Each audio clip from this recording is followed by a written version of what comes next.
Let's get started. Yes. Okay, good morning and for everyone, and good afternoon for some.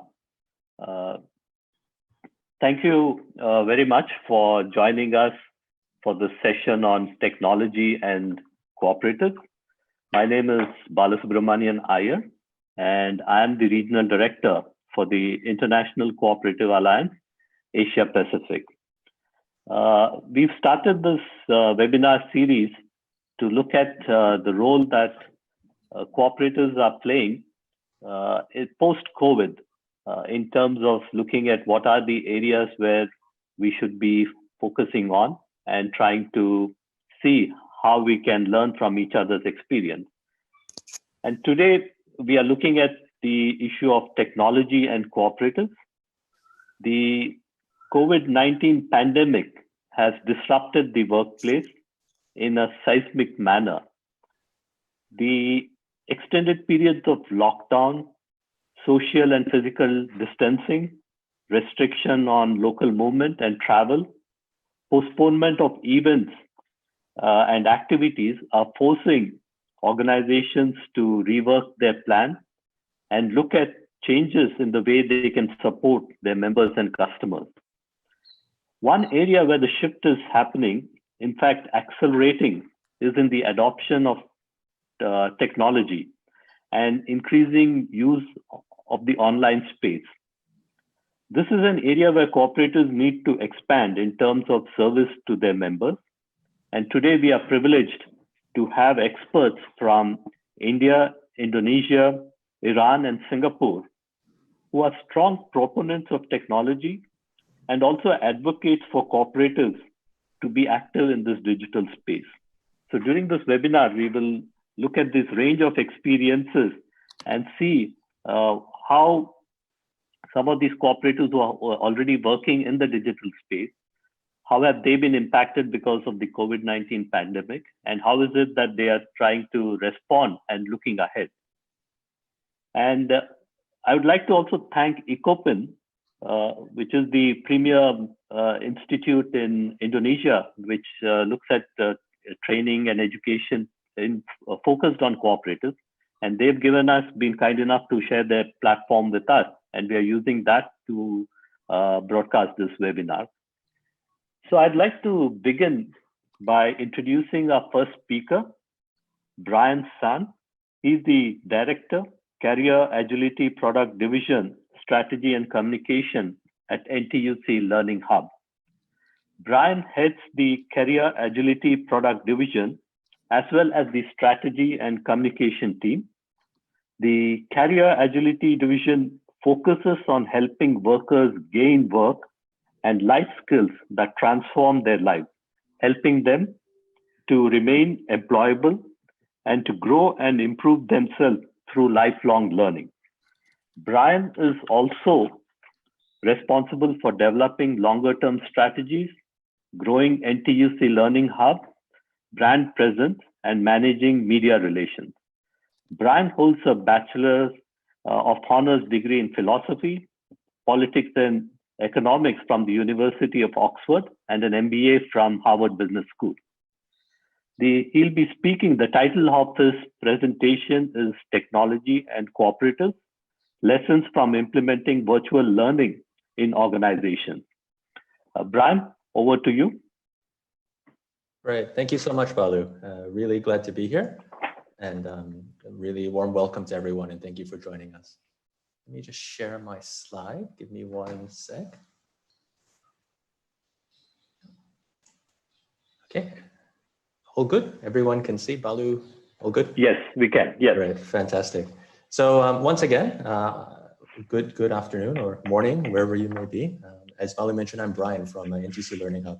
Today, I just wanted to cover 3 quick topics. First, gives you a quick introduction to who we are and what we do at LearningHub. Share a little bit more about what we've done in response to COVID-19, but I think most importantly, sharing some of the lessons we've learned in relation to technology, how we've used it as a cooperative, and what we think may be helpful for other cooperatives as they go through a similar journey. But first, a little bit about who we are at LearningHub. We are a cooperative and a social enterprise within what is called the labor movement family in Singapore. And the labor movement is made up of unions, 58 of them plus 2 affiliated associations, a group of social enterprises, which include us, include NTUC Fair Price, which is Singapore's largest supermarket and grocery chain, Food Fair, First Campus, and a whole host of others. There's related organizations and associations as well. And together as one labor movement, we're really here to improve the lives of workers in Singapore through helping them with cost of living and through meeting their pressing social needs. And these social needs can be quite diverse. So from childcare to elder care, and ourselves, LearningHub, we're focused on worker upskilling and retraining. And with that in mind, we are currently Singapore's largest continuing education training provider. Over 200,000 training places a year with 400 trainers and 500 courses. In fact, since our foundation in 2004, we've trained 2.4 million training places across the full range. I like to say that LearningHub, you can learn everything from how to be a security guard all the way up to advanced cybersecurity. Blockchain, data analytics, all the more technology, digital forward subjects, as well as security guard, real estate, forklift, welding, and foreign worker training. So it really is a one-stop shop for Singaporeans to come and upskill. And our mission has been to upskill workers to help them find jobs, to improve their employability, and also deal with disruption. It's something that particularly pertinent now, whether that disruption is due to COVID or that disruption historically was due to technology change or automation. And our courses, we run our own courses as well as courses in partnership with some of the best content providers from around the world. I think with the pace of technology moving so fast, and we really want to make the jobs relevant for our workers. So if you're learning cloud, we partner with Amazon Web Services and Azure. If you want to learn e-commerce, we partner with Shopee, data analytics with Tableau, etc. So our model is really to find the best provider from around the world, the best experts, to bring their content into Singapore and translate that into affordable courses that, that anyone in Singapore can sort of take up. So that's been our mission overall. And in this COVID period, it's been a very interesting journey. As I'm sure most of you in your own cooperatives have felt, it's such a sudden change across so many things, all in a very, very fast, in a very compressed time period. So what we've done in our response in LearningHub is actually really been to reach out a lot to the affected sectors and the unemployed workers. So our first major initiative was to provide training and support for these affected sectors. We were identified by the Singapore government as an essential firm to provide training for tourism, for aviation, airlines, for land transport. Companies will get enhanced absentee payroll funding support. If they send workers, the government will pay them a training allowance. And it's also a good time to workers to build up their capabilities and emerge stronger. So really the thinking is save jobs. Hopefully don't let your workers go, send them to training instead. And the government and ourselves, we will step in to support as much as we can. That also holds true for self-employed persons. So the self-employed, the gig workers, very hard hit. And we've curated a number of courses for them to help them grow their business in the current field. Digital marketing, especially very, very popular. Helping them to transition into new sectors. For example, security and healthcare, even in this pandemic, are some of the highest growth sectors in terms of jobs that we've seen, and helping them to provide also income in the form of training allowance as well. While we've reached out to those customers, because of circuit breaker, what we've called in Singapore, face-to-face is heavily limited. And so what we've done is a whole transformation to virtual. Within 6 weeks, we launched over 100 courses in virtual live class delivery mode to keep learning accessible. And we rapidly trained over 240 of our trainers to be VLC ready, virtual live class ready. I'll speak a little bit more about this because I think with education and transforming the virtual, it's not just a simple matter of putting your slides on Zoom and just delivering it the same way. There's a whole mentality and a whole mental shift, which, to be honest, was one of the hardest things over the past couple of weeks. But once you're able to get through that, the impact was significant. It's really been a whole transformation in the way we teach. And it was a full agile type of approach in terms of multiple platforms, multiple tools, and seeing what works. Not only was virtual class delivery, but also virtual advisory. We used to run something like 200 roadshow days every month. So we would go out into the neighborhoods, we would have booths, we would meet with people and encourage them to come for learning. Obviously, that's not possible anymore, and all of that has shifted to virtual. So that's been a second transformation, which we're doing a lot of virtual consultation instead of going out physically. Beyond virtual live classes, which is Zoom and Microsoft Teams, we've also launched online courses. So the difference with online, these are more videos. You can do it at your own time, and anytime you can do quizzes, you can do discussions. So what we did was we had this community initiative. We wanted to really give back to community. And over this circuit breaker period from April, we offered 100 free courses funded in partnership with Go1, which is the world's largest online training provider. They were supported by Microsoft and Seek and recently Salesforce. So these are the short courses, 5 minutes, 30 minutes. People can just pick up, especially if they're stuck at home. What's a productive way to use your time? You can take one of these short courses, and had very, very good reaction. So the outreach was quite expensive. Within a month, we had 65,000 users and 10 million minutes of learning within 1 month. It went on a viral media campaign, and I think was just very well shared and very well received. So it was a free initiative, which we felt took off really well and was a really good initiative for the moment. And we also went beyond learning. What we realized was through the stress created in this pandemic situation, especially for healthcare workers who are really there on the front line, we launched a free MindCare app, a mindfulness app for public and community healthcare workers, and just helping them take moments to relax and rest. Again, another community initiative, but one thing we wanted to do during this pandemic was just go beyond training. There's a whole wellness angle that we hope the healthcare workers can benefit from. So that was sort of very quick summary of what's been going on with us for the past 6 weeks or so.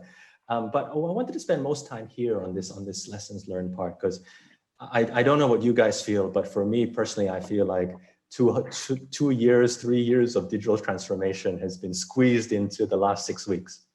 And at times it was stressful, it was painful.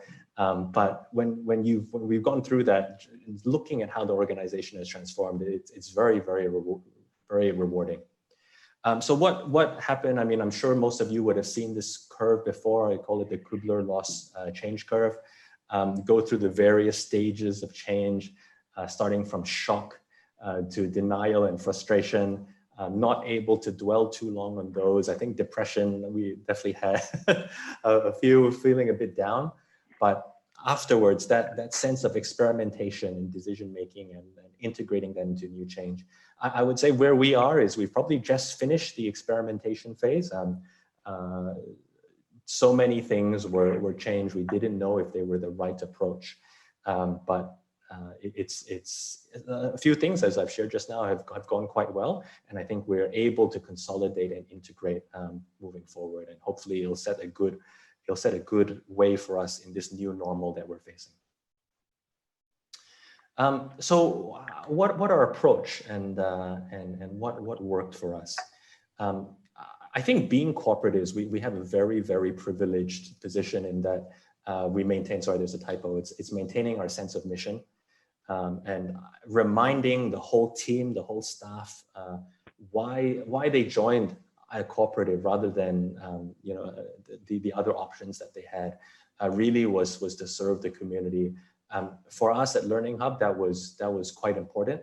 Especially, this is the time when people need retraining. This is the time when they face issues with their job. A lot of unemployed, unfortunately, and this is how we can help them transition into new sectors and gain new skills. So that, I mean, the sense of mission is always there. I'm sure as cooperatives are always there on a daily basis. But I really feel as a COVID-19 era, it's stronger than ever. And through the tough times, as we went through the shock and disbelief part of that curve, for a lot of us, it was that sense of mission that really pulled us through. So with that base, it was, you know why you're doing something, it comes to the how. And if any of you are familiar with Agile, it used to be a IT web development type of methodology, but now it's since expanded into something quite broad, is we really embrace this Agile way of working. And what that meant for us was we had daily stand-up meetings to take stock and plan the next course of action. I think it was necessary. The whole management team would meet an hour or two every day. At the beginning, it sounded super excessive, but with the pace of change, so many things transforming at once, as well as the laws and the regulations and the safety measures changing so quickly, it needed a very, very quick decision and short decision time frame. So we instituted that, and we threw out a lot of our old operating procedures and our old policies, and just made decisions together as a group holistically within these. For me, I had multiple teams, so I would have a few of these meetings a day, but it really is so necessary to make sure everyone's aligned, especially if you're also working from home. You don't have the time to check it. You need the time to check in with your team. And during these times, it's really that focus on the quick and robust solutions, and just really gearing towards something that's a bit more actionable. One thing that worked very well for us was having cross-functional teams and task forces with daily reporting. I don't know if this is an issue with some of you guys. For us, it was a major issue that we have so many silos in the day-to-day work. You have so many departments, you have so many silos. Information flow across departments, across teams was very slow. And this was just not possible within the COVID-19 period. We had to make decisions far more quickly. So I immediately broke down all those organizational walls and created these cross-functional teams. One thing is to create cross-functional team. A second thing is to make those cross-functional teams have daily reporting to the CEO on an everyday basis and put some pressure on them. And I think it was the second one that really created that urgency to create all these changes and helping us to test and iterate. Then the last part was foster a sense of caring.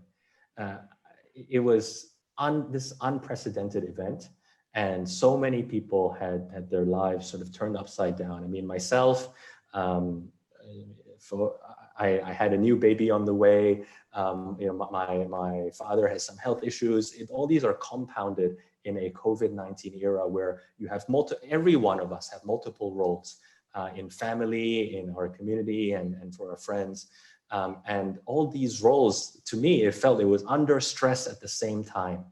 And what more ourselves as leaders, you have to help your people get through that, serve the greater mission, but also maintain that sense of humanity. So for ourselves, really this whole sense of empathy from the leadership team, the support, the staff appreciation, that ramped up significantly. And I think was so necessary. There were so many staff members that, work is important, but life is changing before our eyes. And that sense of caring, while we can't solve everyone's problems, just to know that we have that empathy and that we do care was a really big motivating, a really big push that we had for our staff as well. So that's I think the bigger picture of how we adapted as an organization. From a learning perspective, it was very, very interesting. And we had this thing of focusing on the customer. For those of you who are education, or maybe who you have children in school, you might have transferred from the classroom directly into a virtual classroom, into something like Zoom. You would know that the approach is completely different. For ourselves, we have an interesting conundrum because our customers tend to be older, they tend to be low income and a high proportion of unemployed. What that means is that they're less tech savvy. A lot of them don't have Wi-Fi at home. They don't have laptops. How do you do Zoom if you don't even have internet? So these were sort of real things that we had to deal with. And so transferring a lesson online and delivering everything online was logistically a lot more challenging than we initially thought. And so we try to get around this by focusing on the customer. So number one was, I think, as I mentioned, consider the trainees' profiles and their needs. We had a very, very diverse trainee profile. I mentioned, at the start, we do security guard training all the way up to cybersecurity. Obviously, if you're a cybersecurity expert, you probably have your own laptop and Wi-Fi, so they tend to be fine. But a lot of the lower income trainees did not. So ensuring ahead of time that they have the right equipment and the setup, that was very important. We couldn't do that alone.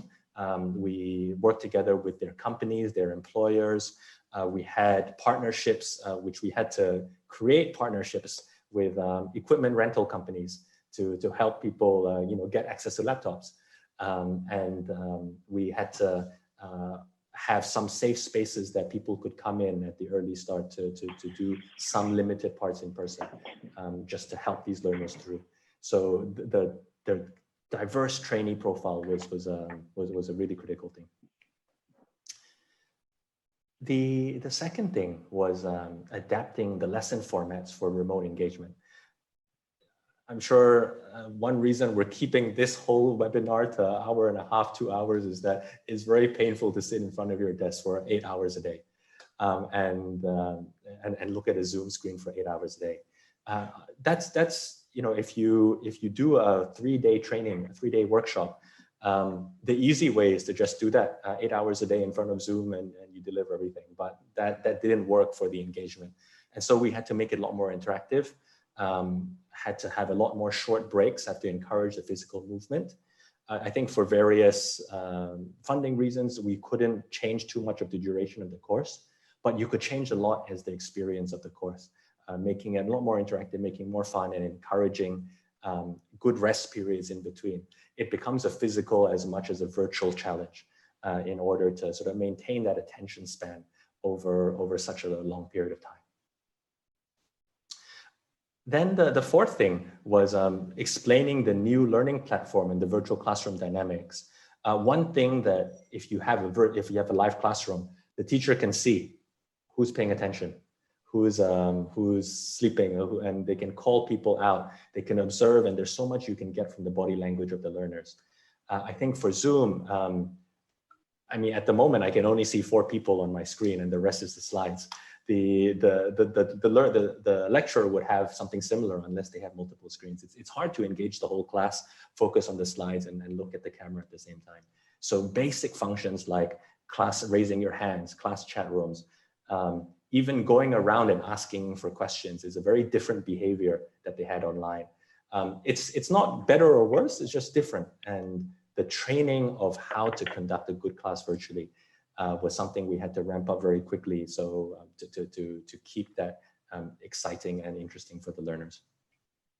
Which leads me to the last point, is that while learners have to adapt, for us, trainers really had to adapt. And I take my hat off to the trainers. They went through such a big transformation of their entire style in such a short period of time.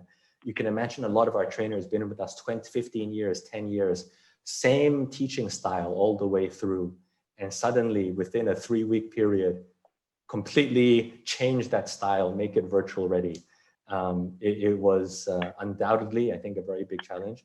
I had to help them through a lot of teacher training, a lot of rehearsals, a lot of tagging the stronger trainers to the weaker trainers to buddy them up. But I think once you go through that initial pain and sort of take them through the new learning experience and being able to sort of serve that mission at the start, really we felt was quite worth it. So I think that's probably all from me. It was an interesting 6 weeks, and hopefully we don't go through it again too often. But we really seen the transformation, and it's been very positive for us to be able to continue that mission we have as a cooperative. Thank you, Brian. We'll take the questions after all the speakers have made their presentation. And we are also starting to get a few more questions, so we'll take that on towards after the presentation. But thank you very much for your presentation. Yes, it's not as simple as going online doesn't mean just a Zoom or any other platform. There's a lot of preparation that needs to go, and you all had to do that in a very short time. And it was interesting, even in a country like Singapore, our perception is everyone is tech savvy and can easily get online, but that's not the case. And that's something which the COVID-19 is proving, that it's not just your GDP that matters, but how well your individual citizens have been taken care of. And that gets reflected in the various cases which have come about and how people have been able to adapt. So thank you very much. We will now go to our next speaker, Anis Sada, who is the co-founder and CEO of Inner Circle. Anis is the co-founder and CEO of Inner Circle Initiative, an incubator startup cooperative. She is also the marketing officer at My Co-op ID, a platform which looks at membership and loyalty program and was established by 20 cooperatives in Indonesia. Her mission is to attract young people to join and work in the cooperative sector. Her title of her presentation is Digitization from the Ground Up, and she'll be speaking about the initiative which her group has started in order to bring cooperatives in the technology space. And it's not just cooperatives, but also bringing young people along. So I'd now like to request Anis to make her presentation. Okay, thank you, Mr. Balu, for the time, and hi to everyone who joining this webinar. So my name is Anis, and I will talk about digitalization from the ground up, responding to COVID-19. So I hope you see my screen in here. Okay. I'll talk about digitalization from the ground up, maybe because I come from the small city from Indonesia. It's called Purwokerto, where the bird cooperative in Indonesia. So the new normal for the cooperative, yes, we are not coming back to the old normal, the normal activity before the COVID-19, but we will come to the new normal where world, just wait a second.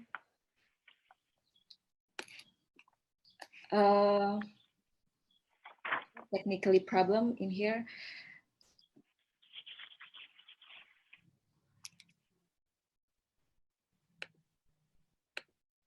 Okay, we will come to the new normal. It means that currently world see the rise of the contact-free economy. It is becoming possible to imagine the world of the business from the factory to the shop floor, in which human contact is minimized but not eliminated. It also happened in Indonesia that government have the policy to live side by side with the coronavirus because we have to save our economy to still growth, and then we have to looking for another alternative what we can do in the meantime. So I think in this time, cooperative will need to reconsider how they can establish more resilience. It means cooperative have to rethink their business model, the business model that relevant with the situation, the business model that can used by their member. For the example is in a retail sector, they must begin to focus on the service delivery orders that the user or the buyer don't need to go to the retail, instead of they can buy it from their home. And another example is saving and credit co-op use the application that allow people to use cashless transaction and registration without need to go to the office. I think that is encouraging by cooperative to welcoming the new normal. And how is the digital transformation for cooperative after COVID-19? We didn't know when the COVID-19 will end. So shifting from the conventional model that running by cooperative today to be technology based, maybe it will take a long time for the workers to adapt with the work culture and also researching new market. So what a cooperative can do in the meantime, because we have to think fastly. I think, and maybe I can propose that we can done by the collaborate with those who have already implemented technology infrastructure that can be applied by the cooperative business. And in addition, they can also expand their business in a new sector that focus on technology. So I didn't propose that cooperative have to create their own technology infrastructure by themselves, because it will take a long time to adapt with the culture, to innovate the new market, and etc. So mostly our cooperative prepare for the technology transformation. I think same in Indonesian case, mostly they are not ready yet. The problem is not the lack of their capital, the human source, or maybe um, the infrastructure, but the problem is in their mindset, the cooperative mindset. Uh, Mostly they are is still in closed innovation mindset. They think they have member that still can make their business running, and then the cooperative feel will enough with that. And then they also think to make profit we have to first to discover, to develop by themselves, and then sell it.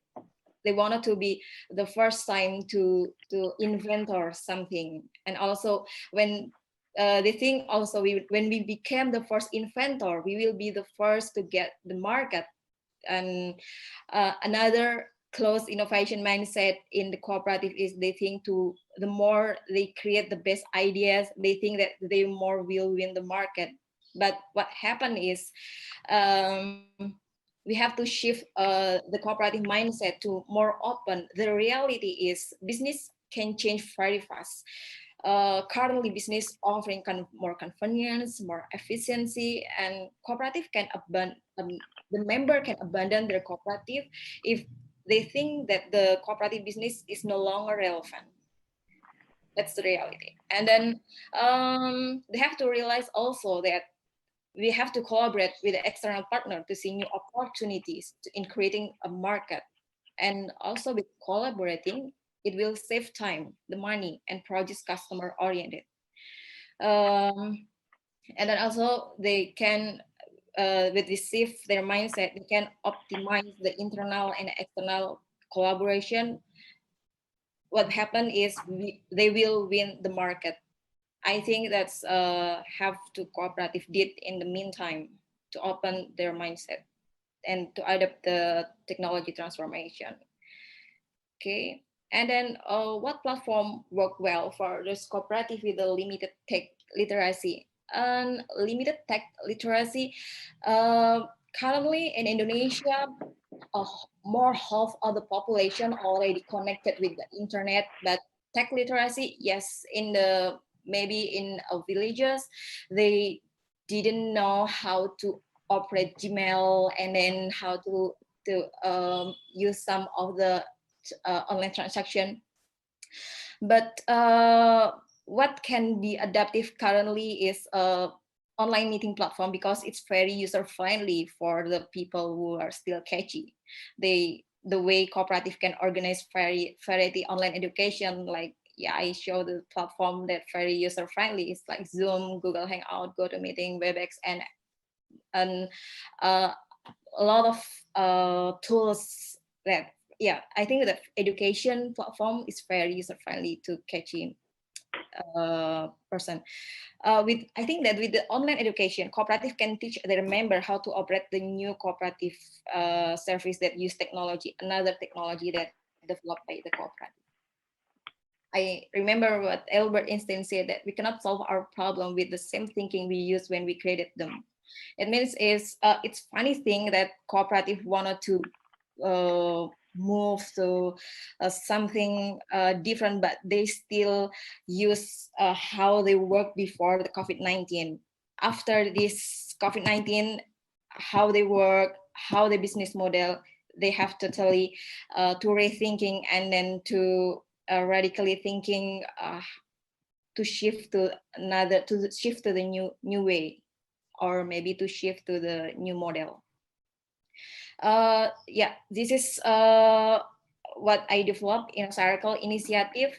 So this institution have anchor institution we call Kopkun Group. So our anchor institution is a consumer cooperative that already established since 2006 by young people in Purwokerto. And then we expand our business to variety of business model to respond the market. And then in a circle initiative is the incubator and also ecosystem builder for startup co-op, was founded in 2018. I was joined this cooperative in 2012, and my responsibility is how to attract young people join and working in cooperative. And I do realize that cooperative have a bad stigma in here, that mostly cooperative is for old people, old business model, and then I believe that their parents don't want their children work in cooperative. That's the very difficult for me to attract young people. So through this institution, I wanted to show up that cooperative with a new face, and then this is our strategic mission, is how to introduce cooperative to millennials with a new face, with the business model that cooperative also talking about what they most their interest, like talking about startup that very happening in Indonesia, and then talking about entrepreneurial. And then the purpose of this incubator is to make the startup idea happen, and then we hopefully can grow it and then sustainable. So startup is a digital technology base that develop a product or service innovative, grow rapidly with a business model, scalable, and provide broad impact through worker cooperative. So worker cooperative is the I will put in there. Some people ask me why you are not initiate a platform cooperative that currently promote by initiated by Professor Trevor Scott that happen in around the world. I answer is that because startup is a high failure retention and doesn't have the credibility to make the stakeholder trust to become the member, while the platform cooperative model, it makes the user, service provider, founder, worker, owner become the owner of the cooperative. And I think it's very difficult to run the startup business where inside there have a lot of member, but we will transform to platform cooperative after the business is ready from the business, ready from the system, and etc. We will open to the community or open to the multi-stakeholder. So that's what we did in a circle initiative. So what we offer to the Tenant is our startup that we incubate. Mostly the length is for 6 to 12 months. We give funding. The story of the funding is interesting. For the first time I initiate in a circle, we proposed to the conventional angel investor and venture capital, but they reject me. It was because I stick with the cooperative governance. And then I think to looking for another alternative, that if I wanted to run my business with the cooperative governance, I have to collaborate with the cooperative also. And luckily, I found the Association of Cooperative with 12 members in Indonesia, and they agreed to support as an angel investor and support startup co-op running in the first stage. And then we also give a team builder. Team builder, it means matchmaking team consists of hacker, hustler, and also hipster. Mostly startup join in us with only one competency, like only hacker. They have a very innovative idea, but they didn't have a team will support them in the competency hustler and hipster. So what we did as incubator is to making the team to support the business running well. And then the third is we give a mentoring. It was a weekly mentoring, meet to meet, face to face between tenant and also mentor to upgrade their competency. But during this COVID-19, we shift the mentoring from the face to face to online through Zoom and then another platform. Okay, so the fourth is co-working space. We also provide the support facilities, space to run their business, Wi-Fi, food and drink. And then the five is media exposure and networking. Because we have an anchor institution that already established since 2006, we have a lot of we have more great networking and also media exposure. So it will it more easier for us to give media and also expo to the startup co-op. And then the sixth is we also give research and development. We have team to looking for the idea, market, and business model that potential currently, and consultancy and upgrade managerial and business. This is important because startup is not only entrepreneurial, but they have to upgrade about the governance, about the system, and also about how to manage their team. In capturing tenant, we have to approach first, we capture talent who already have ideas or even prototype. They are from the outsider, come to us and as incubator to incubate them, to support their business happen, to support the team and etc. The second is venture building. It means where we as incubator deliver the idea and validate the idea by ourselves. And then after we find the idea, we're looking for the talent. We are open co-founder we are looking for the person who will run our ideas. And so far, most of the inner circle tenant have been produced through the second approaches. This is our tenant. We divided by their stage, from the stage in ideation, product development, market validation, and also who start up already graduate because they already have employee by themselves, because the business is already running, and then because the cash flow is already stable. So here we are, our tenant from the ideation. There's 2 startup, product development 4 startup, market validation currently 4 startup, and all of this in market validation you can looking for in Play Store, and then basically most of the tenant is technology based. Okay, I will share about the startup who already graduate. It's a Becher. Becher is an online shopping application for fresh vegetable and fruit from the traditional market to the buyer. So during government limited the activity and then postpone all the activity, ask all of them to work from home, pray from home. The transaction is growth rapidly. So you can see in February, we still only have 5,000 members, but this growth is very rapidly during March, April, and May, and from 2015 growth to 10,000, and then in the last time we upgrade, we already have around 12,500 users in 2 cities, and then also we have worker 10 full-time and also driver. Bukti cinta untuk yang terkasih. This is a short of the videos of Becher. Berusaha untuk mewujudkan segala keinginan, memberikan yang terbaik.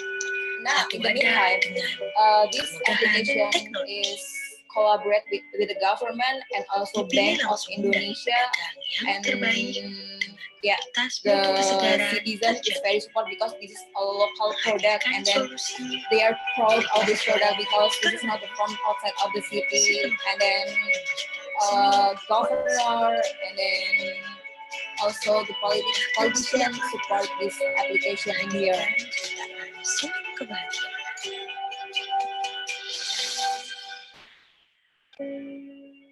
Bersama Becir, wujudkan mimpi bersama, belanja jadi mudah, pedagang sejahtera.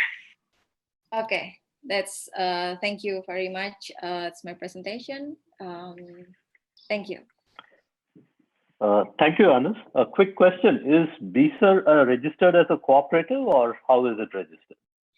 Basically, all of our startup is not registered yet because we are waiting for the new regulation from the Cooperative Ministry.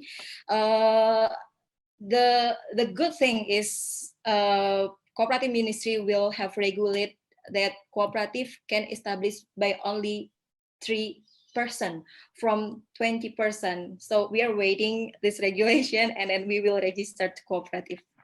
Okay. Thank you very much for your presentation. It's interesting. Cooperatives, when you talk about cooperatives, we pride on the fact that we are very close to our member. We can be in regular touch with them. But COVID-19 has shown that there is more of physical distancing. It's taking us away from our physical contact to more a virtual contact. And so how do we, and with the virtual contact, there is much more in terms of competition. So like you mentioned, it's no longer that members' loyalty is going to remain with you. They're going to be looking at how efficiency and what the others have to offer. So we need to be transforming ourselves. So we'll come back to the questions toward the end of after all the presentations. So thank you very much for your presentation. And I'm told that there have been requests for the presentations to be shared. Once the webinar is over, we will upload the presentations on our website and let you all know the link so that you all can download it and share it whenever at your own pace. So let's now move to our next speaker. And this is Mr. Ravindran Kasturi, who is the CEO of the ULCCS group.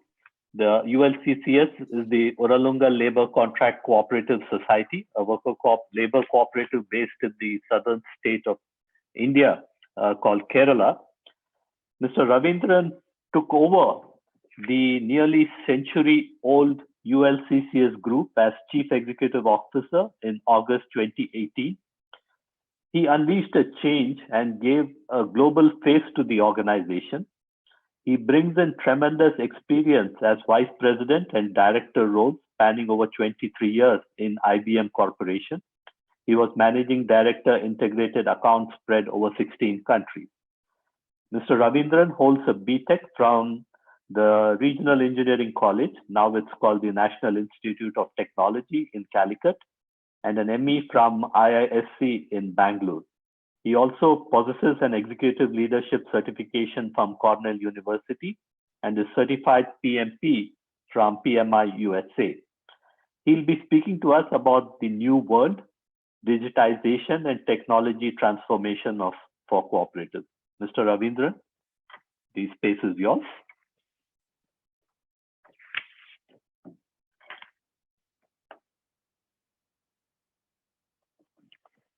Thank you, Mr. Balu, and hope you can see my presentation. Yes, we are. Yes. Okay, I think we heard quite very enriching details from both from NTUC and the inner circle, right, on how technology is really becoming a core part of cooperatives. So before I get into, I thought I will make it a little bit different. And I don't have too many slides. I have only 3 slides. It is more like a story how we approached this particular time, especially with COVID. And we are not out of it yet, so we can't really say it is post-COVID. It is actually in COVID, right? And how we are doing that. And then I will give a little bit of our experience and some of the learnings maybe on the way. So to start with, I think just to give a brief of our organization, it is called ULCCS. It is Uralunga Labor Cooperative Contracting Society, started as a labor contracting society way back in 1925. It was formed for the need of the people. That time, food was the biggest problem, and this cooperative was formed to make sure that everybody is getting food. And then over a period of time, got into actually grown to become one of the largest constructors in or builders in cooperative sector, and started building roads, bridges, highways, and whatever you call in construction site. I think the society is one of the best known, and it is known for its quality and timeliness and cost-effective management. That was the earmark of this particular organization. Then as the time passes, I think this is a classic example of how a cooperative can actually move into different areas, how they can adapt to the changing time. Moved on to build a cyber park in one of the place in Kerala called Calicut. And this is at a world-class facility of IT cyber park, and hosting around right now around 60 plus companies, including startups, and close to around 2,000 people are working for various technology companies. Then it has its own technology company called ULTS, which is a technology company which is focused on digital technologies, especially on disruptive technologies, working with traditional technologies and adding to the value economy. So that is how it is placed. Then we also have many other foundation activities we do, especially in the education space and the charity space, right? And we run a special school for special kids, and we have one of the facilities which we run for old age people, where we give life to the old people. In Kerala, there is a culture that most of the people work abroad, so parents are left alone at home. So normally they find it very difficult to have a good life morning to evening. So we give a facility for these people to come, socialize, and there is a community formed, and a lot of facilities are given for them to really enjoy their life at the pagan part. Then in skills, we have many different institutes, and one of the major institute is IIIC, which is Indian Institute of Infrastructure and Construction, which is run more like a finishing school, where we take the people who complete some of the graduations and engineering and some of the courses. We give them the practical experiences and help them get placed in various places. It is more like a finishing schools. And we also run lot of education activities working with the schools to improve the education system, how we can give them much more enhanced learning compared to what a traditional system gives.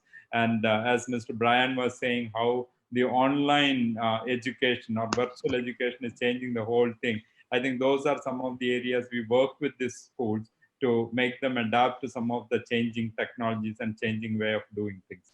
And we also run a couple of craft villages, which is mostly connected with tourism, where again, it was started for helping the people in and around those places where we have a lot of stalls where people come and they create a lot of handicrafts, and society provides them with all the raw materials and everything else required, including training for this craftsmen. And they make the handicrafts and we buy from them and we sell it to the market, and so that it works like a very full-fledged ecosystem.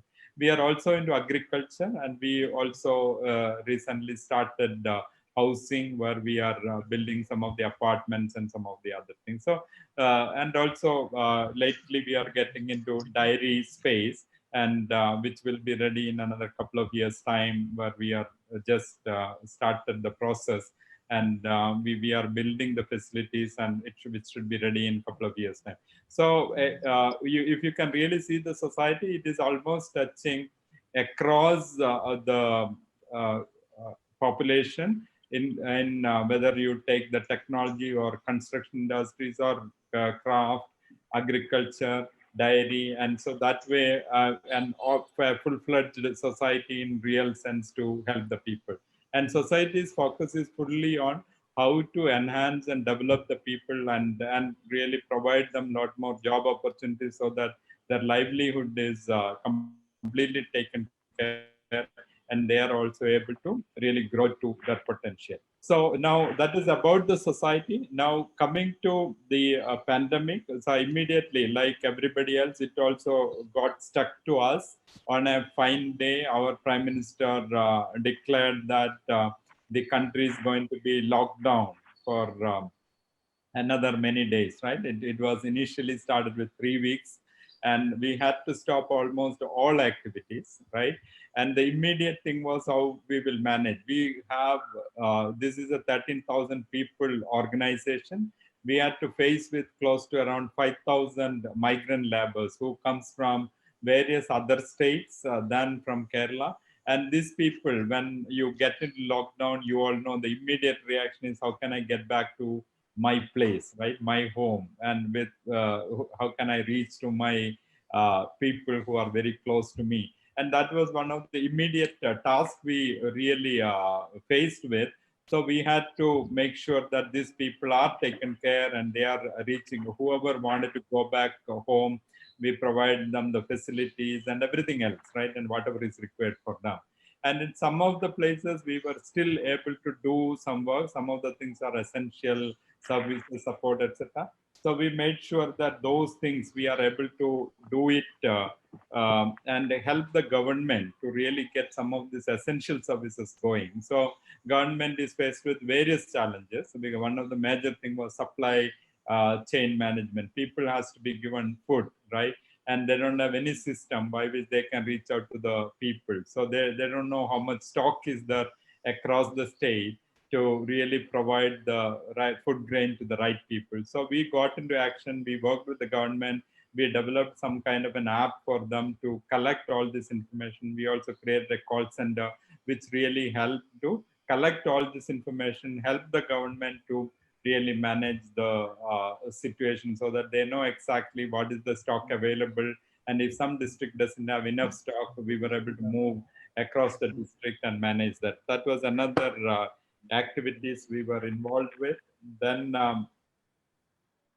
so then communication was a major thing. We also connected with one of the startups of our power, which helped in communicating. They created a app called Government of Kerala Communication Direct. Government of Kerala Direct, that is the app name, which was directly to communicate to various people.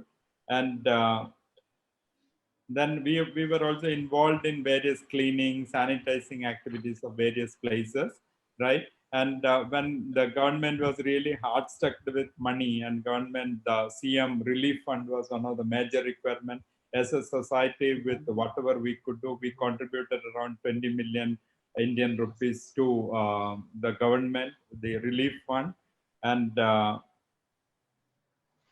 these are all some of the activities as a resolve we did. The immediate thing was how to react to it, right? And take care of the people. And we ran some community kitchens where we have to help all the needy people to get the food in time, because a lot of people were in camps because these people were stranded. They didn't have any place to go immediately because all the transportation, everything was stuck.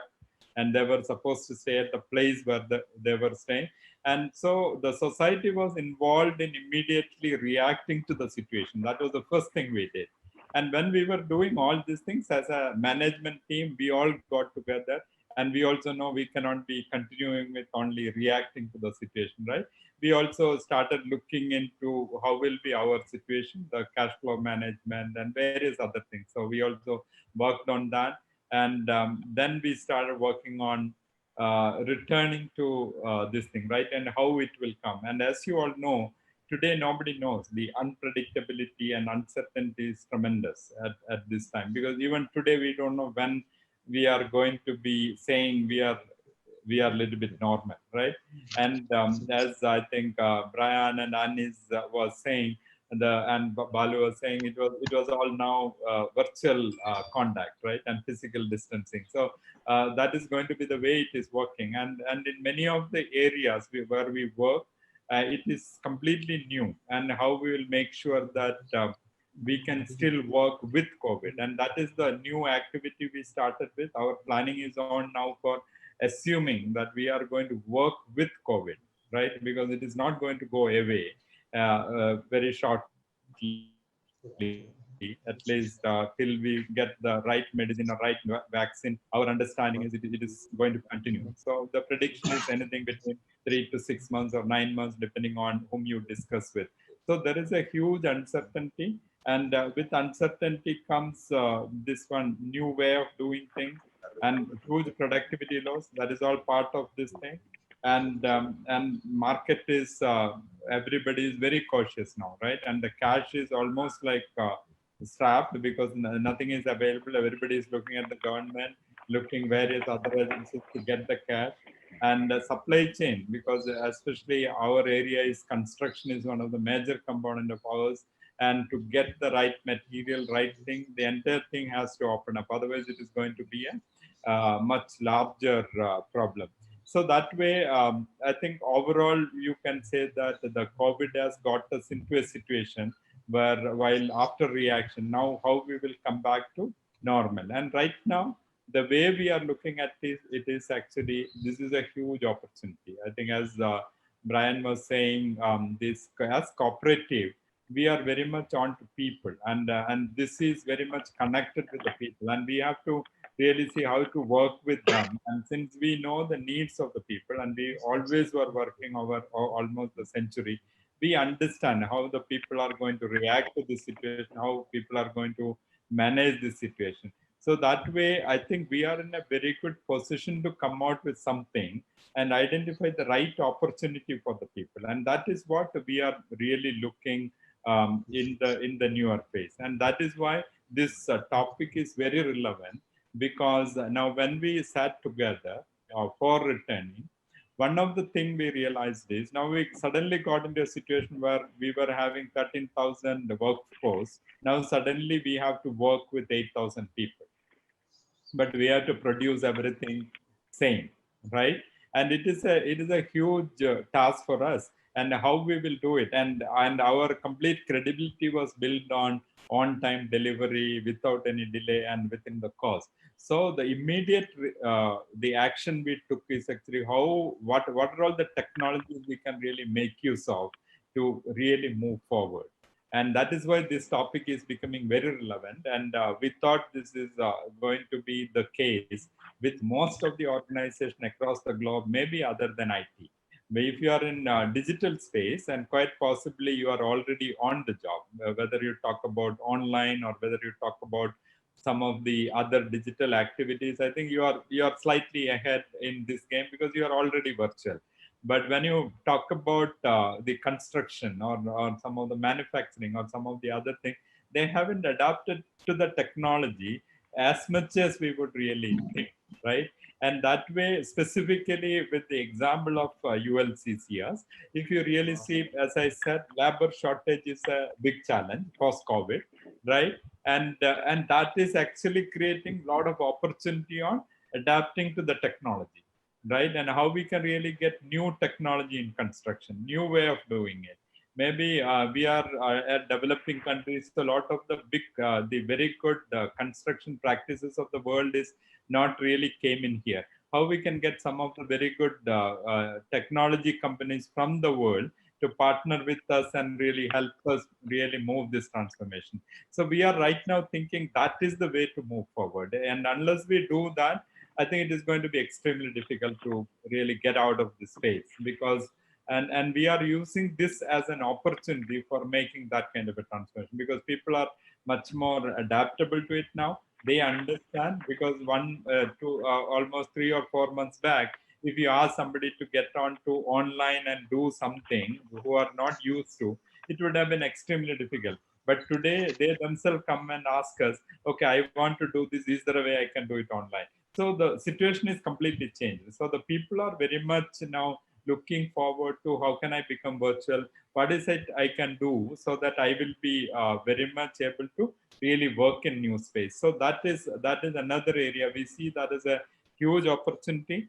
And definitely the employee safety and other things now, with especially with this kind of diseases coming, And there is a prediction that you can expect this kind of thing once in every 3 years going forward, right? Somebody was saying, and that is going to be the new world, right? So naturally, all the safety norms and security norms, everything is going to be very different. So we have to actually anticipate that we are not going to really work like what we were doing in the past. Now, physical distancing may be a norm. Maybe people have to wear the mask to do anything, right?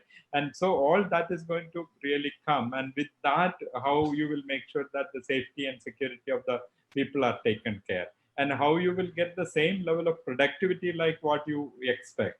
Now, is there a way, some part you can create more productivity compared to the other thing? So all these things, the real solution is only the technology adoption. And that is what I will talk to you in my next, this thing, beyond COVID, this thing, we are thinking that it is adapting to this kind of new technologies, what is going to make us very different. We already started a program as a returning to this. Initially, we thought we'll return to normal in few months' time. But if you really look at it, I think now everybody is started thinking that only way is living with COVID, right? So we are looking into the 3D volumetric construction and modular construction, which was not really prevalent in India. We are trying to get into that. Precast is very, very big area. It was there, bits and pieces, but not in a big way. So we are looking how to really do that. And various other things, self-repairing concrete and RTS, and some of the smart devices, 3D printing, for example, the modeling work and some of the other work, everything has to go to 3D printing and other things. So we identified all these areas. Now what we are doing is we are parallelly developing kind of a training facility where we will be able to train, skill the existing people, existing workforce, as well as the new workforce, to really get into these technologies faster, because we don't have time, right? Another 5 to 6 months time, we have to make majority of the people comfortable with some of these technologies, so that we will be able to get out of this. So I think these are my 3 slides, just to give you a feel of, as an industry, as an organization which is a century old, how we are looking at the whole thing, and how we are seeing that now we have to really return to normal, not the existing normal, which is the next normal. We call it as the next normal, which is very different from earlier normal. And that way, right now, we are in the process of reimagining the new normal, and then trying to really see. A lot of reforms will happen. So I don't have answers to everything. So that is why I'm not able to give you what are all the actions, 1, 2, 3, etc. These are all something we already identified. We thought that we have to get into this. And as we progress, I'll be more than happy to share various things, what we are planning to do in this space, to really adapt to the technology and take the cooperative to a different level. And I was discussing with Balu the other day, and we think that as cooperatives across the globe, and even in India, we have around 8 lakh plus cooperatives in India. And majority of the cooperative, I think it is not really adapted to technology and moved with the time.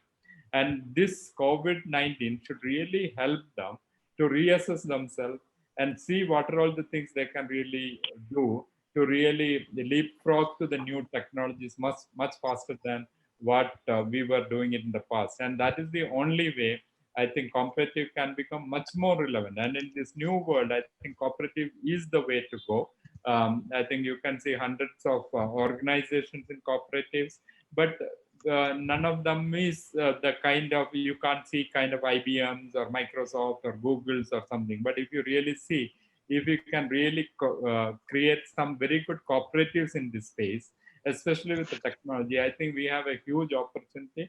And I am hoping that this discussion will also help to think together, and ICA themselves will be able to really see, is there a possibility of creating something which can help the cooperatives across the world for adapting technology much faster. With that, I thank Mr. Balu and the team for inviting me for this, and I look forward to any questions or anything in our Q&A session. Thank you. Thank you, Mr. Ravindra, and thank you for the comprehensive presentation, and also offering that in this It's not only just as cooperatives, but we also need to cooperate and learn from each other and see how we can share our experiences and work together. So we'll definitely come back to the questions after the presentations. Now I'd like to introduce Dr. Ghulam Hossain Husseinia. He's the Dean, Faculty and Associate Professor at the Faculty of Entrepreneurship, University of Tehran. He's also the Chancellor of Higher Education Institute. Dr. Nia holds a PhD in Sustainable Range Management, the application of social network analysis. He'll also be joined by Dr. Zareeb Behrooz, who is the Associate Professor at the Faculty of Entrepreneurship in the Corporate Entrepreneurship Department. Dr. Ghulam Hossain Husseinia and Dr. Zareeb Behrooz will be talking about technology, the shift to online platforms for meeting, discussions, and training. So I'd now like to request them to make their presentation. Okay, thank you. Can you hear me? Yes, we can hear you. Okay, thank you very much. In the name of God, the compassionate, the merciful. Hello, everyone. Thank you for having us, Dr. Zarei, my dear colleague, and I.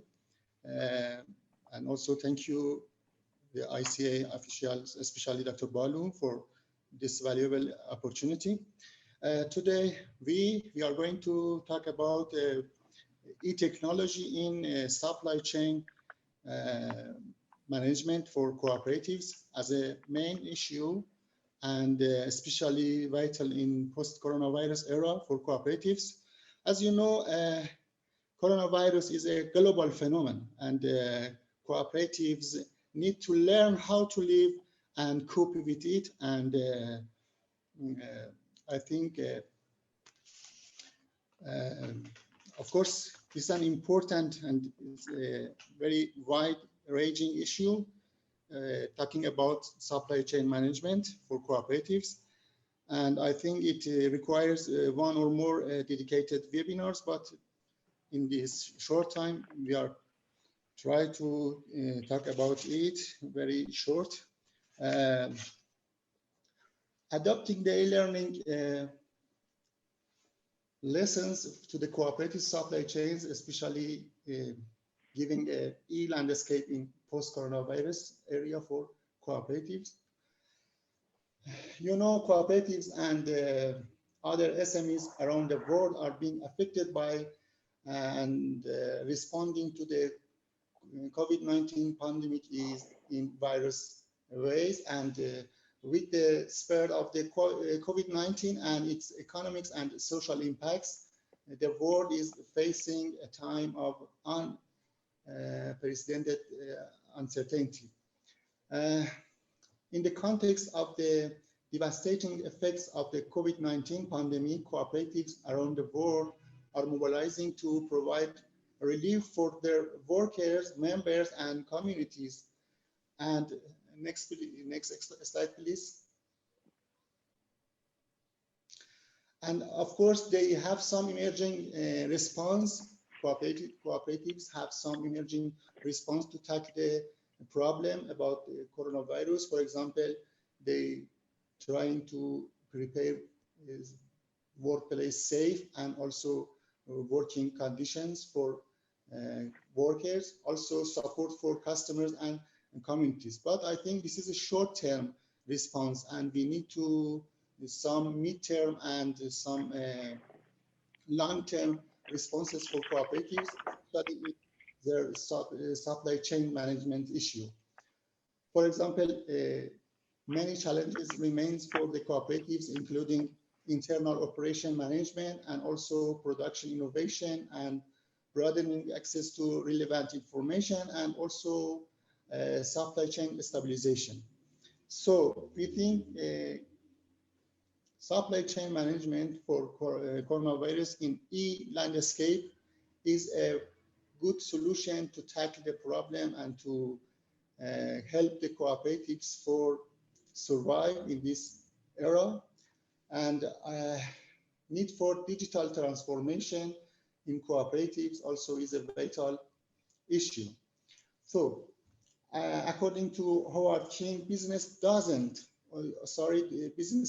Businesses don't transform by choice because it is expensive and risky. Businesses go through transformation when they have failed to evolve. For continue the presentation, I would like to ask my colleague, Dr. Zari, to continue the presentation, please, Dr. Hello, everyone. Thank you, Vado, Brian, Anis, and Mr. Robinson for your presentation. I enjoyed a lot and learned from my colleagues. Really, you know, in the higher education environment, we had more or less ready because we have provided enough background knowledge for this transformation that Dr. Hosseini Niaz said about that, because our core processes, which is mainly teaching and a little bit research, was quite ready for this transformation. You know, our technologies was more or less well developed and ready to use. It was experienced for years. Therefore, when we faced COVID, shortly we transformed to this new environment. And also our customers, mainly students, were quite IT literated and ready for transformation. Therefore, the higher education very easily in our country transformed to the IT era without almost a major problem. Okay, naturally and very agile, this transformation has happened. Although always there is room for improvement. When we are moving to the cooperative era, okay, there is quite more complicated problem.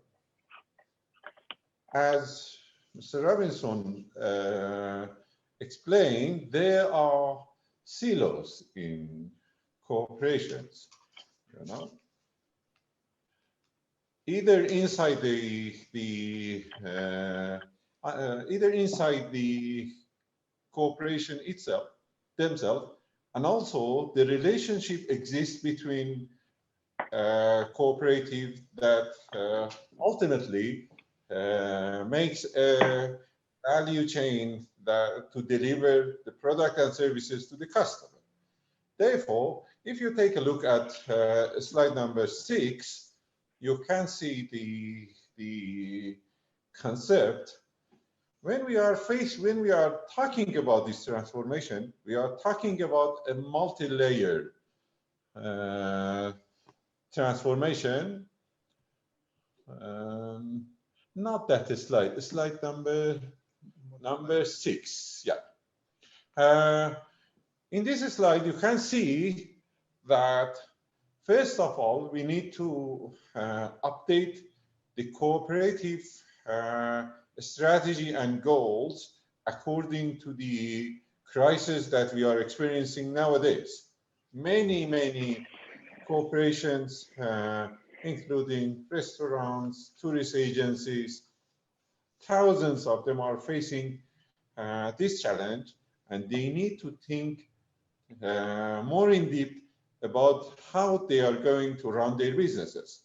Therefore, we are in terms of national view to the cooperatives, we need to think deeply about the strategy and goals that they are needing. Okay, each of them, when they establish new strategies, they need to think about their operational procedures.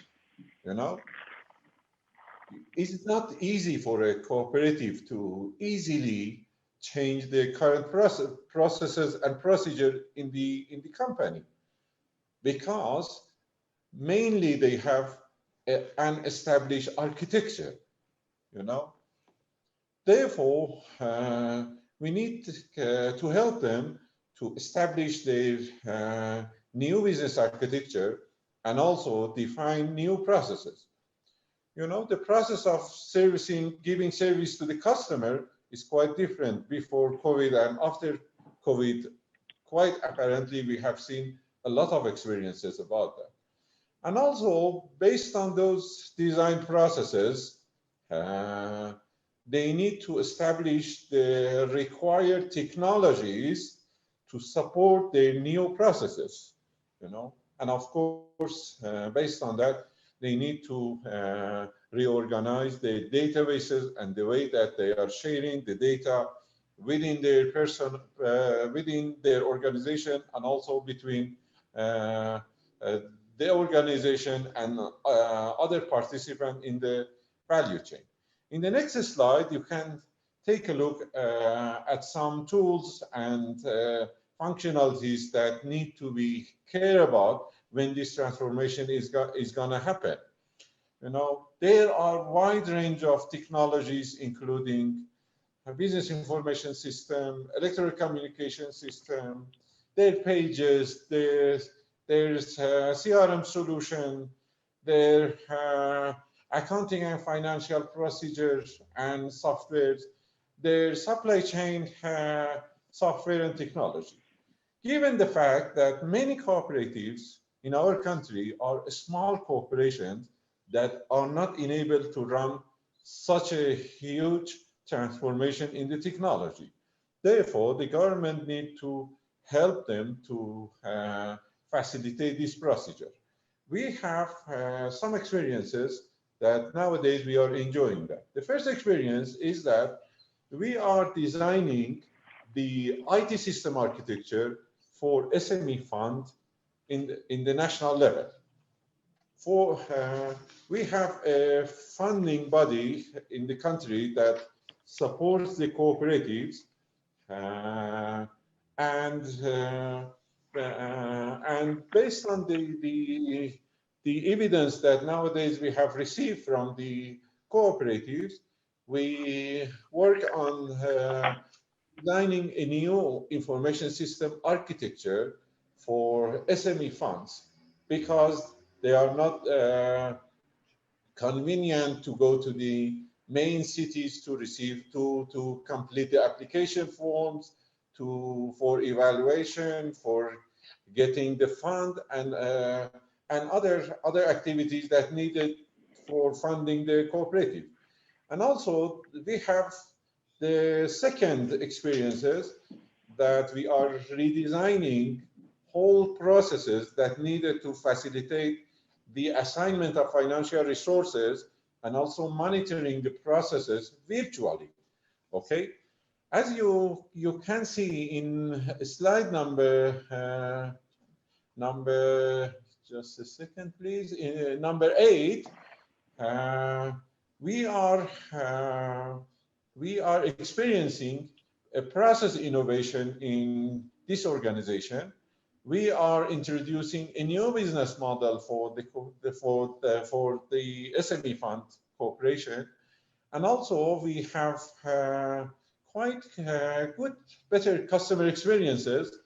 It gives us a lot of operational agility, and we have spent a lot of time to change the culture of the organization and also the empowerment of the cooperative that apply for this fund.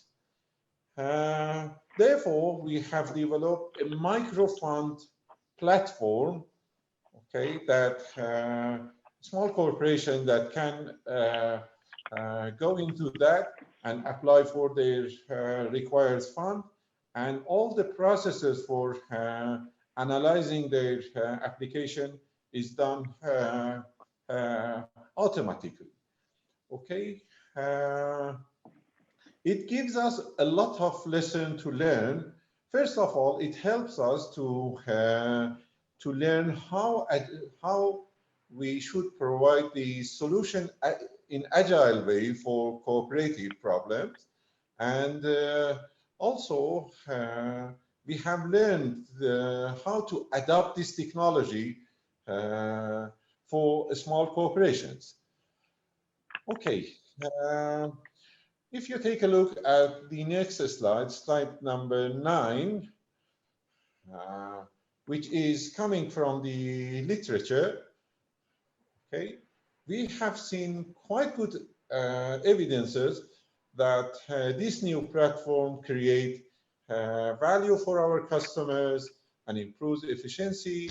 It also adds novelty for the business and help them to, to enhance their capability for change. And also it's helped them to the introduced technology help them to better to have better understanding about their business strategy. And also it is the beginning of integrating the different parts of the cooperative value chain together, and it gives them confident that they will be able to do that. And also in operational view, it helped them to establish agile business strategy. And also we have received quite valuable data that are quite useful for analytics purposes. And these new experiences help the cooperatives to launch new products and services for their customers, and also to find new partnership in their businesses. Okay, if we want to summarize what kind of steps is needed for this transformation, you can see in the next slide, where you can see there are 4 phases that we are running. The first phase is developing a blueprint, very similar to what I call it information system architecture in the national level. And also for a small corporation, we need to develop such a blueprint because they have limited resources and it is not possible for them to make a try and error. Therefore, we develop a blueprint to show the roadmap that they need to go through in order to make the transformation. And also in after a few weeks that we develop the blueprint for the cooperatives, we go through the design process where we customize our generic solution for this cooperative. And in the next stage, we go to release the software for the technology for the cooperative. And also, finally, we go to the implementation phase that we gradually learn them how to adapt themselves to the technology. And of course, this is the beginning of the journey. Okay, we help them to modernize their cooperative at the beginning, and also at the same time we are thinking about the way that they should work together.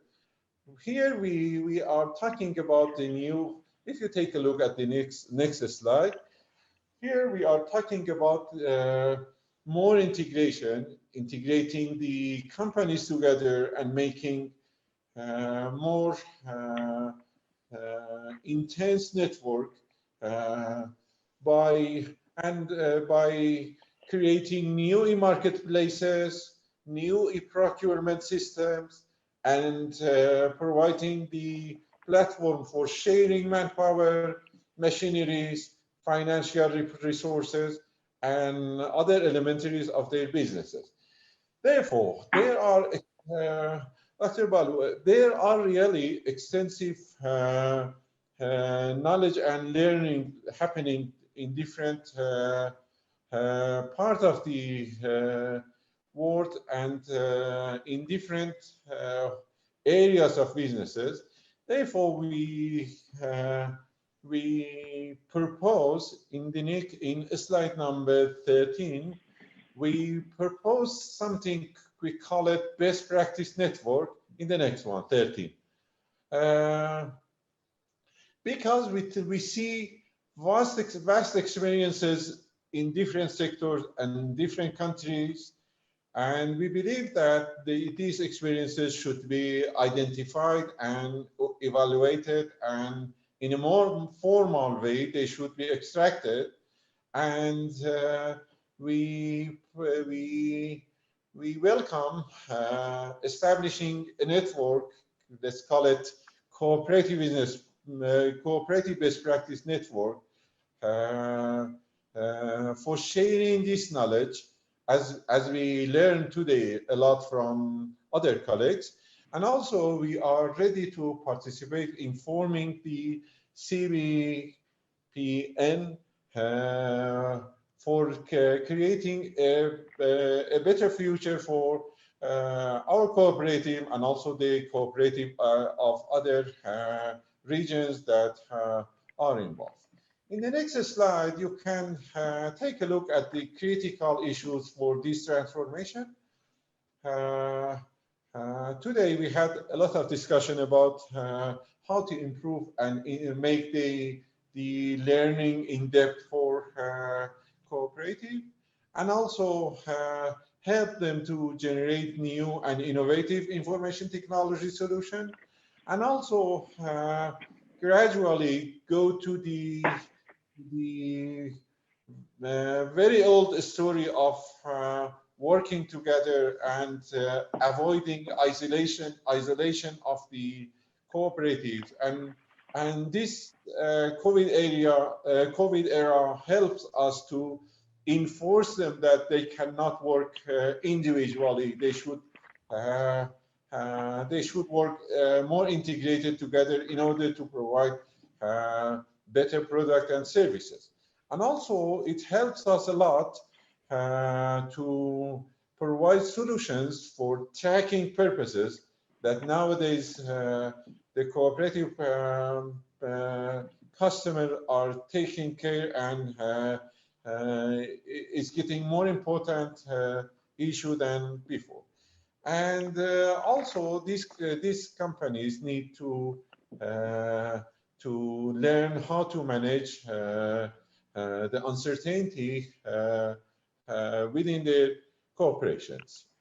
And in the national level, it brings ideas for revisiting the e-governance, either in the network level or in the national level or in the individual cooperative level. Okay, Dr. Senya, if there is any other point. Dr. Behruz, I think if you're done, I think we can take some of your questions during the question answers. We can cover some of the other issues that we have. Okay. Thank you very much for that. And I would now like to go to Dr. Ami Purnawati, who's the lecturer at the ECOPIN.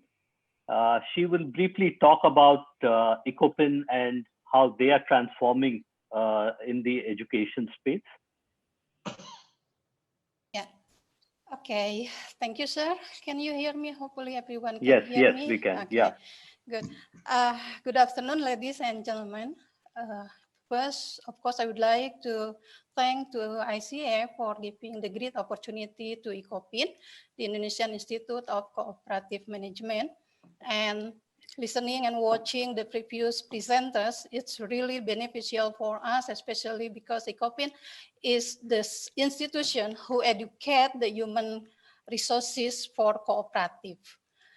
And as the moderator said, that I am assigned to be the representative of ECOPIN to describe or to introduce briefly about ECOPIN, especially for today. Hopefully I can share the screen.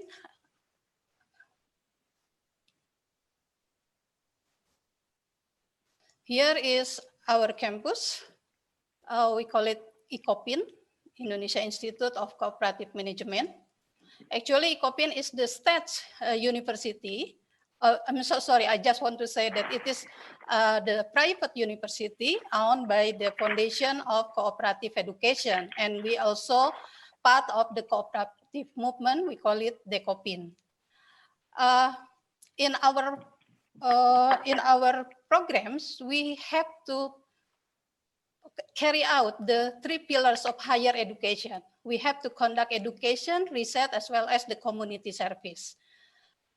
Here is our board of rectors. Hopefully the moderator always remember about our rector.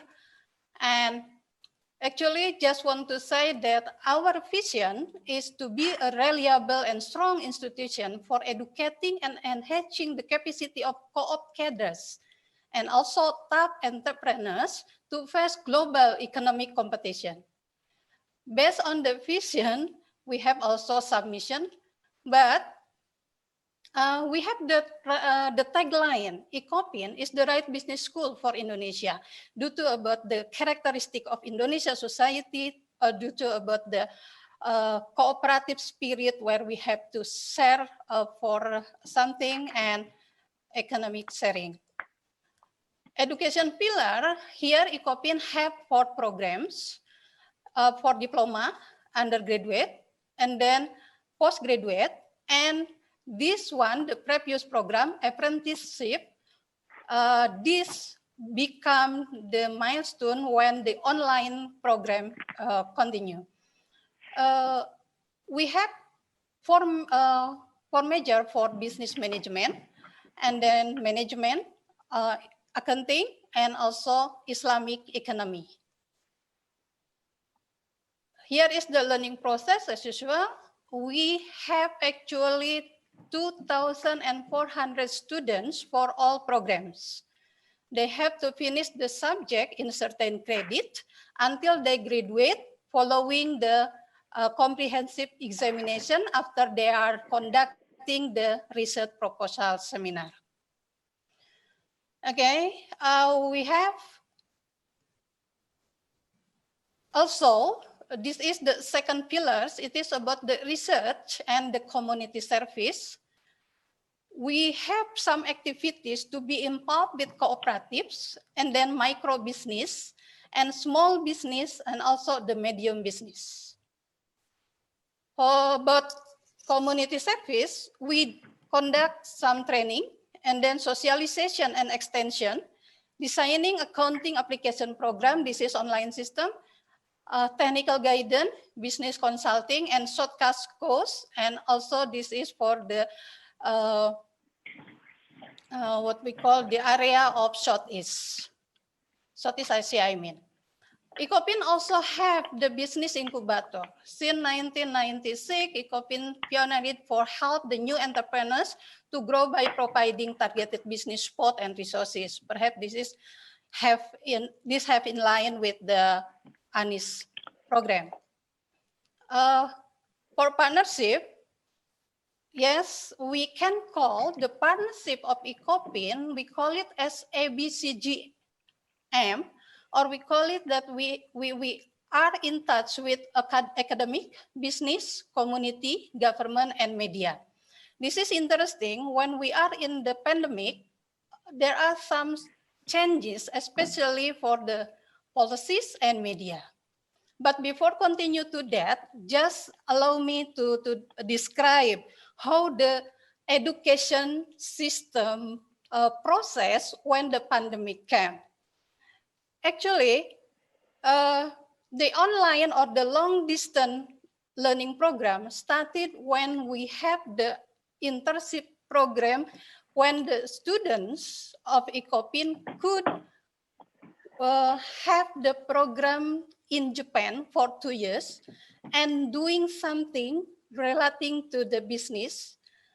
And after that, they have to go to ICOPIN back and continue his study, then finishing for the comprehensive examination.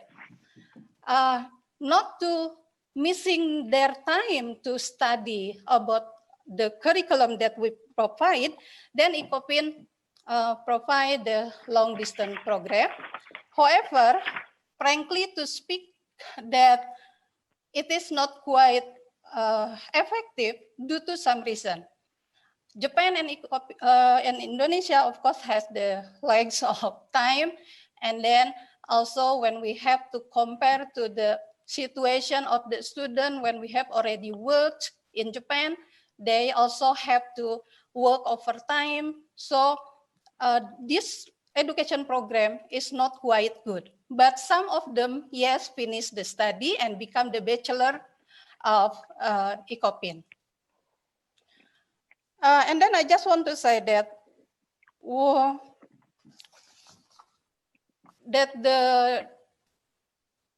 the problems of learning program using online system, as the previous speakers also said, that it is about the infrastructures.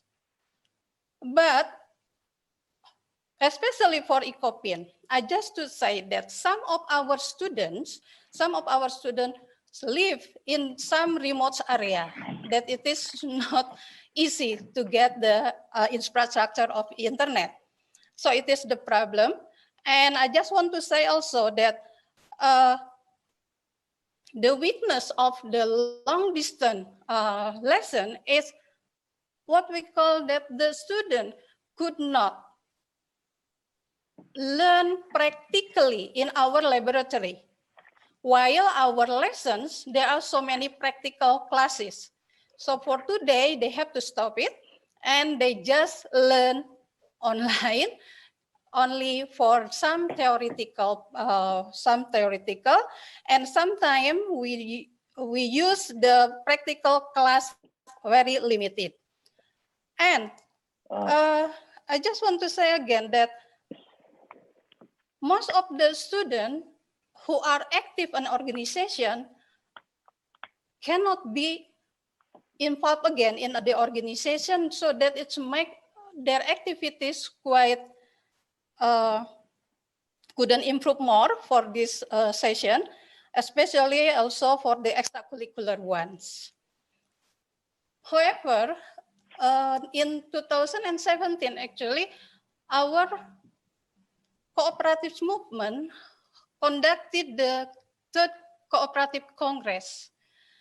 We actually committed to, we means all the government and the others, facilitate the infrastructure of ICT.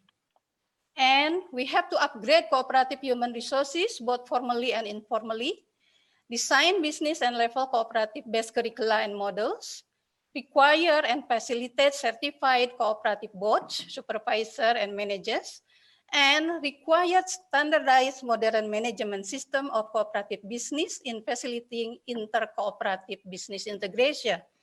That's become our or ICOPIN's duties for cope with the problem. So one more, I just want to say that for the research and the community service, we still can conduct some programs because we can do online, we can use the data, secondary data, and we can use the platform of webinar. So some of them are already conducted with us.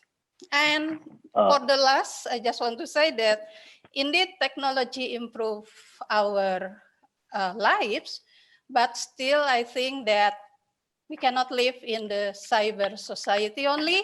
We still have the real life to build the character. I think it is enough for the ICOPIN. Thank you, Mr. Bal. Thank you very much. I understand. I realize that we've run over time, and Brian needs to leave. So can I, Brian, if you're there, can I ask you a quick question, which was posed? And again, my apologies. I wanted to let all the speakers make their presentation, so we will have limited time for Q&A. But Brian, the question to you is, you had mentioned that you work across the spectrum, right from security guards, right to the more technologically savvy people. That's right. Yeah. The question is, how do you convince, or how do you get conservative cooperatives which have low budget and low resources to transform? No, I think definitely a very good question, because not everyone is at that same level of the transformation readiness. Low budget is I think that's one thing. One thing is we have tiering of different offers. So I talked a lot about our free offers, our free 100 courses. That's really aimed at the low budget type, and it's had this fantastic take up because of that. I think what we find is that once you give them that little bit of the free offer, it generates a lot more interest. Most people are hesitant to go into learning if they don't know what it's about, but once they see it and they learn a new skill, data analytics or digital marketing, it really helps their business, then it builds a momentum to use it more afterwards. So for us, the free courses and the free online courses has been very, very helpful. We do offer it free in Singapore. Very happy to offer it free to any of the participants here. I think Balu has my email. I think you can email me if you think it'll be helpful for your cooperative. We can extend that to any one of the participants. I'm very, very happy to do so. We've just found it to be super helpful to break the initial resistance and get them on board. So your trainings are not just limited to Singapore. It could be anyone outside Singapore also could write to yours? Yes, the interesting thing is that prior to the COVID-19 situation, it was face-to-face in Singapore, so you had to be here. Now it's virtual. Anyone, I mean, we're all around the world now, and there's no reason a class can be all around the world. So we have the full range. We have the paid classes, and we have the free online e-learning anytime, anywhere on a mobile device. So that now I'd be very, very happy to extend to any of our colleagues here. Sure. Thank you, Brian. I know you have to leave, so thank you very much for taking the time and joining us. Thank you, and really great to be here, and thank you again for the opportunity. Thank you. I'd like to ask the same question to Mr. Ravindran. How do we convince cooperatives which are conservative or lack resources to embrace technology? I think it is a great question. I think this is a huge change management issue, right? But what COVID-19 is doing is it is getting into a place where you are almost like you don't have a choice, right? And that is actually bringing a lot of people to go, because earlier you have to push the technology onto them or push the change onto various cooperatives. Now, many people started asking. Now, it is going to be a journey. I don't think it is going to be like everybody will move, etc. Because if some of the cooperatives start taking some of these initiatives and changing, you will start seeing it is getting percolated to related people and other things and all, and it is really taking the shape. And today, many people are hesitant, right? And once they get in and start understanding that it is possible for me, then automatically it will start happening. So breaking that initial resistance, and that is what COVID-19 did.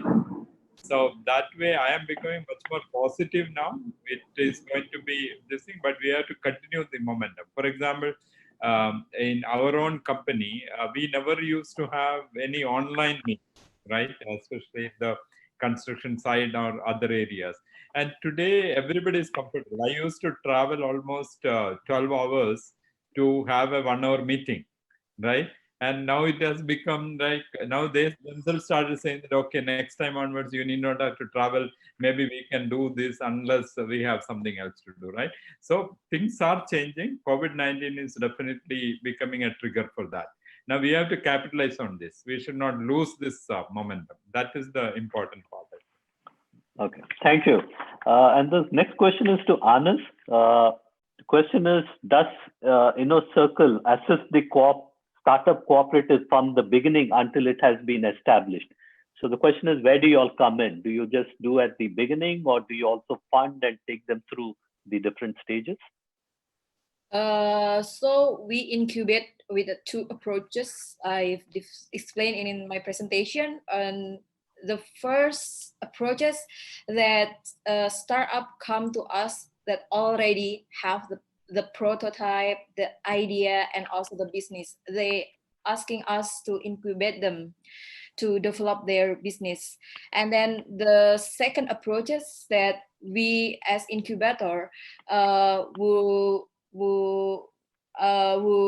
raise the startups. It means that we develop our idea, and then we are looking for the person who will run the business.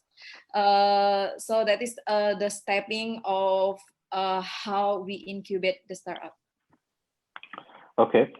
And this is to Dr. Husseini and Dr. Zaru. How do you all see in Iran? You talked about the platform in terms of supporting individual cooperatives in their change management. But how do you see cooperatives learning from each other, the different experiences in terms of transformation which is happening? Well, we have some meetings, some virtual meetings to share the experiences between cooperatives. And also, we share the common processes that used by different cooperatives. For example, they have new redesigned, say, procurement processes.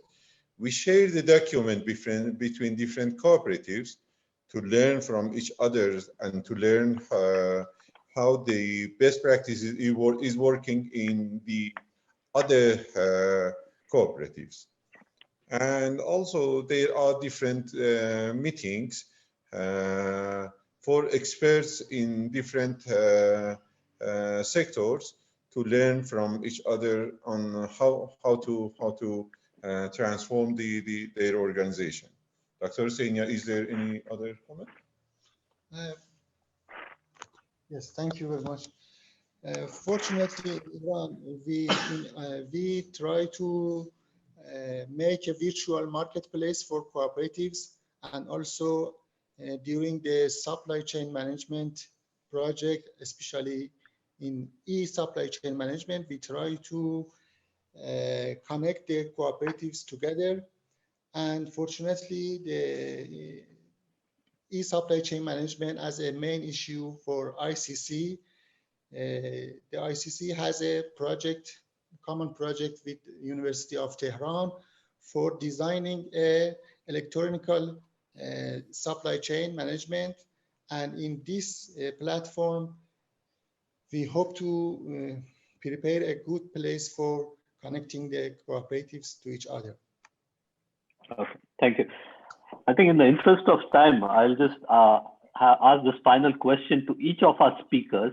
So if you could maybe start with Anas and then go down to Mr. Ravindran and to our colleagues from Iran, and finally the professor from Ecopin. What is the, if a cooperative came to you for advice in terms of saying, okay, now we want to transform, what should we be doing? What are the steps? What would you say are the two things that they should start from when they start the transformation journey? Anas, start with you. Okay. How do they, the first step to transform digital technology is, for the main is they have to shift from the closed innovation mindset to the open innovation mindset, and especially for the board and also the worker, so they can make sure to their member that they will transform their services and then their businesses into the digital transformation. And then after the mindset, I think it could be more easier for them to implement and also shift their new business model. And they can very step first, they can use an online education, because through online education they can how to give information to the member with their changes. Okay, so from what you say, what I gathered is that one, it has to start from the leadership. The board has to provide that vision in terms of moving ahead. So that's one, it needs to come right from the top. And the other is that there is a lot of free resources available. It's not that you need to start from the scratch. There is enough information available there which we can use and build on rather than wait to start from the beginning. Okay, I'll go to Mr. Ravindran next. What would be your two advice to anyone who came to you? See, first of all, I think immediate thing will be how they can return to their normalcy, right? And that means immediate how we can help them with their cash flow situations and some of the other things, whatever is possible with the government. I think they may need some help on that. The more than that, I think, as Anis was saying, it is more about now reimagining what is going to be the new normal, right? And that has to come from the leadership, how they see the new world, and what is the kind of role the cooperative is going to play in that. And once that clarity is there, work with them to really reform the cooperative to meet that normal, right? So it is going to be a very involved exercise, because the new normal is going to be very different from the current one. And I think, as Anis was saying, it is going to be much more online, much more digital. Technology is going to be very pervasive. And in that, if you are in any field, to compete in that field or you work in that field, you have to be very much aligned with that kind of technology. So reimagining that situation, then really seeing that, okay, how as a cooperative we can play a better role in that new world, and then what are all the steps to take for information. So these are the 1, 2, 3, 4 steps I will suggest them to really focus on, so that they can be very relevant for the future. Thank you. And Dr. Hosniya and Dr. Behruz, what would you advise any cooperatives that came to you in terms of how they should start? Mr. Balu, it really is not a matter of changing, one dimension of the cooperatives. We recommend to have a more systematic view in terms of their strategies, thinking about redesigning their processes, at the same time think about optimizing the cooperative structure, at the same time reallocate the human resources in different parts, and also finally thinking about the information technology appropriate for their company. We are giving these services for years for cooperative, and we have received really a very good feedback. For some of them, we are working with them for about 10 years, and small cooperatives have improved. Nowadays, they have hundreds of employees. They are working in the neighbor countries, and they expanded their businesses. Therefore, we should not panic, because in many occasions it wasting their limited resources. Therefore, we have to form a concept that how they should see, how the leaders and the CEOs and the member of boards should see the transformation. Although it doesn't mean that they shouldn't do anything in short term, we give them a roadmap for change, teach them how to face this change, and also give them mid-term and short-term initiatives in order to improve their cooperation. And the other issue that is critical is the matter of financing and getting the required resources for change.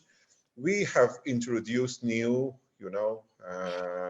revenue sharing models for cooperatives that we give them proposal that if we make these changes, we make some revenue sharing with them, and they very welcome that because they make sure that their advisor knows what exactly he's going to do and what outcome is expecting from the changing program. Okay. Dr. Ami, would Yeah. you have any advice? Yeah, just a little bit. I agree with all the previous speakers said answers for the question, but I just want to inform that during the disruption era, actually, we already focus on the using of technology. And today we are going to emphasize again and again for the cooperative that technology is avoidable and we use it, and also we can provide some application for the cooperatives and some models that are going to improve their performance. I think that's it. Okay. I think the time has come to close the session. I again apologize for overshooting the time, but then the presentations were all very relevant and you all were touching on the right points in terms of how you all have approached it. As I mentioned, we will share the PowerPoint so that everyone who wants to access it can access it. And for me, I think hearing all the presentations, one thing is what I take away for me is we have to stick to the cooperative and the cooperative principles. What people are realizing that what this COVID pandemic has shown is that we need to change our lifestyle. We cannot be living the way we were living in the past. We need to be relooking at how we are consuming, how we are producing, how we are living, and how we as a society are going to look at the many workers have been affected very badly right at the margin. How are we going to treat those workers? And we realize that these workers on the front line, we talk about the frontline workers, they are the most important ones. But then how are we going to ensure we look at their welfare becomes very important. So the cooperative model is going to be relevant. People are looking at alternatives and the cooperative model is going to be relevant. But for us, in order for us to be relevant, it's important that we look at what the change and shift is happening. And as many of you all have said, the shift is in terms of reducing physical distance, but more in terms of enhancing our work on the online space. So as cooperatives, we've been a bit behind in terms of adopting technology, in terms of making sure we have technology not only for in the way which we reach to our members, but in the way which we are working. So we need to, I think, do a lot more. While our model is relevant, for us to be relevant, we need to be adopting technology. We need to be getting in younger people, like what Hannes and the group are doing, to show that cooperatives are also relevant in what they want to do, be it in any area. So I think there's a lot of onus on us, and the presentation that you all have shared with us shows that cooperatives are already in the technology space. It's not that everyone is not there, but we are already there, and you all have a lot of rich experience. And I'd like to encourage people who have tuned in and are listening to it to see how they can reach out to you all so that they can learn. And I'm sure you all will be open to sharing your experiences and helping out others. So I'd like to encourage all those who are listening. If you have questions and if you would like to see how some of what our presenters have said, you would like to adopt, I'd like to request you all to feel free to reach out to them. We'll have all the information on our website and the presentations on. So I'd again like to thank you all for joining us, especially to all our presenters for devoting their time and making very pointed and very relevant presentations. So thank you very much for taking the time. And of course, I'd like to thank Ecopin for giving us this platform. Very welcome. And all the participants who have joined us and asked questions. Thank you very much for that. And we look forward to future interactions going forward. So again, thank you very much, everyone. Thank you. Thank you very much, everyone. We learned a lot. Thank you. Thank you. Thank For you. everyone. Bye-bye. Thank you. Goodbye, everyone. Thank you. See you next. Bye. Halo Anis. Bye. I will. Good job, Anis. Good job, Bu. Thank you. Thank you, Mr. Balu. Thanks, Sarah. Thank you, Mr. Yeah. Thank you. Balu. Thank you very much. you. Yeah. Yeah. Bye. Bye. Bye. Bye.